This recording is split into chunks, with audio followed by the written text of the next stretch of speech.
Now, the New York Post's Jennie Taer, who will be with me in a moment, revealed this week that U.S. border officials in Detroit intercepted a Chinese national, a scientific researcher apparently, named Chengjuan Han.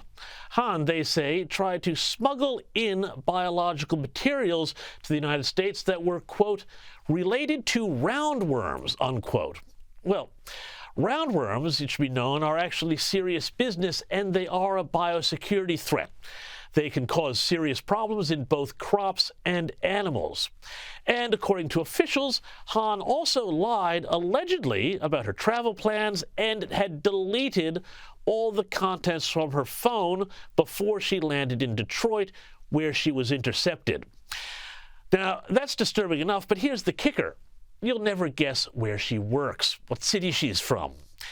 Yes, that's right, Wuhan, which was, of course, ground zero for the last pandemic. And it gets worse. She's not the only one. We also know, thanks to Jennie Taer, that at least 2 other Chinese nationals have been arrested in recent months for also trying to smuggle biological agents into the United States, including a pair who were picked up trying to bring a crop-killing fungus into America. It's sinister stuff, and I'm pleased to be joined by Jennie Taer of the New York Post, who uncovered all of this story. Jennie, welcome to the program, and I want to get to that in a moment. But before we get to this disturbing story, at the top of the show, I talked about the apprehension of the mystery man who had been handing out bionic face masks at the LA protests. You've uncovered more on this story in the New York Post. Tell us, Jennie, what's the latest with this guy? Right. So we had the FBI go out and conduct a warrant this morning to get the suspect, who is allegedly the person who was driving the vehicle that was distributing these ballistic face shields to rioters in Los Angeles on the street. This was shocking footage that became viral. And luckily, the FBI was able to hunt this person down. He was seen, in the front seat. He was seen talking to another protester who came up to his window, and someone in the bed of that truck that he was driving was handing out dozens of these face shields. It was almost like they were preparing for war. And that's what we've seen kind of unfold on the streets of Los Angeles over the course of just a matter of days. We've seen them take over highways, these rioters. We've seen them go after law enforcement, whether by using cement or rocks, throwing them at them. And we've seen these vicious attacks where they've punched. There's one individual who's accused of punching a CBP agent, an officer. These are constant things that are happening, that have been happening over the last few days. And so they've been able to, luckily, find some of these individuals who are responsible for these heinous acts. And now they're saying that with this investigation into this individual, they're really looking into how this was really organized. They think it's an organized effort. That's what the U.S. attorney has to say. Yeah, well, Jennie, the fact that the FBI is now involved, that would suggest to me that they've got a lot more investigative power to start to uncover some of the networks, who's been funding them, because, as I spoke about earlier, there's a whole number of activist groups and a network of these groups that have been egging on these protests, but also have been creating the kind of conditions for this sort of violence for months, if not years.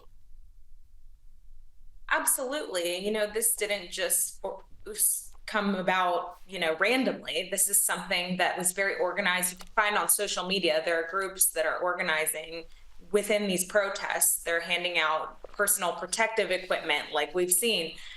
They're helping organize where people can meet, where they're rallying, where they're marching every day. And they're also organizing this effort to block ICE agents from just doing their jobs. So not only are they advocating against the Trump administration, the mass deportation agendas, and some are rioting against it and becoming very violent, but there's also these groups that are going and trying to actively stop ICE from making arrests out in the streets of Los Angeles. And they're threatening these ICE agents. They're trying to dox them online and also go after their families. It's a really sophisticated effort that they have going on that doesn't just involve going out and rioting, but also involves this kind of element of surveillance on federal officers. Very sinister stuff, and I hope they can cover more about that. We can find out exactly what's been going on here. But I want to get back to what I spoke about earlier here. And you've written a fantastic investigation about another Chinese national, a researcher from Wuhan, who has been charged for allegedly smuggling biological materials into the U.S.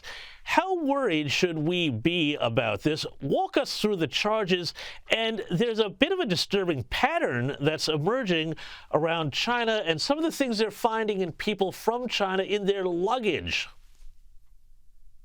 Right. So as we've seen the front lines of the border quiet down, I think we're starting to see this emerging trend, which we've learned about 3 such incidents in the last few weeks, about Chinese researchers that are bringing in biological hazards into the United States, or at least trying to do so at our airports. Specifically, a couple of incidents have happened in Michigan. These Chinese researchers have flown in and they've lied. There was one individual who lied about what they were doing. They had sent numerous packages to the University of Michigan for a number of years with biohazards in petri dishes, and they lied about the contents of those. And they also tried to apply for status in the United States. They tried to apply for 2 different visas 2 different times. And they were denied because during the interviews with federal officers, they could not speak proper English. And then come to find out, this person then tries to get into the United States again, flying into Michigan, and is found again. She lies to federal officers. They eventually get her to admit that she's carrying these hazardous materials with her.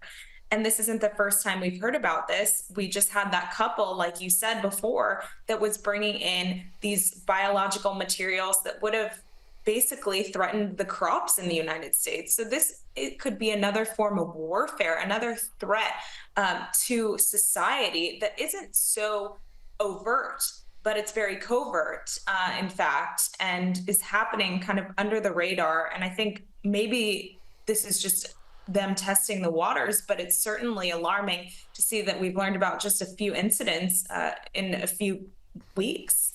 Well, it is fascinating to me because I think this is where it all sort of comes together, because you look at these stories and you look at the fact that the South China Morning Post has revealed that the Chinese government, their propaganda arms, are now pushing the story that the riots in L.A. are showing the breakdown of society in the United States, while at the same time, one of the groups, the Socialist Liberation Party in L.A., seems to have some sort of affinity with the Chinese Communist Party, has been reported to have some ties, and has talked about how wonderful the Chinese Communist regime is. Am I being paranoid seeing that there could be more of sort of a pattern here where the things that look like America is kind of breaking down and not doing well play into their hand, while also there could be some other effort to also undermine industry or agriculture? Right. Well, we know that the Chinese Communist Party is great at propaganda. That's what they do. We saw under COVID, that was one of the reasons that we had lockdowns.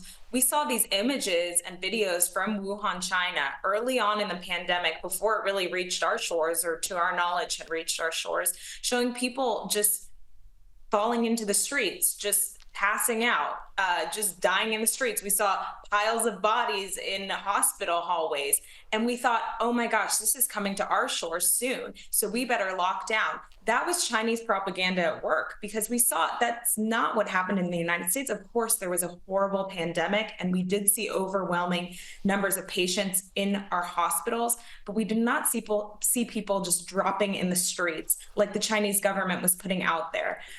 Again, the Chinese government is really savvy at this, and they like to sow discord within the United States and with our political landscape, and they like to influence our elections. So this is no surprise that they're coming in here. But we already have members of Congress in the Democratic Party who also share lies about what's going on, who are also saying things like ICE is going into emergency rooms, and they're going into childcare centers, and they're raiding anywhere they can indiscriminately right now.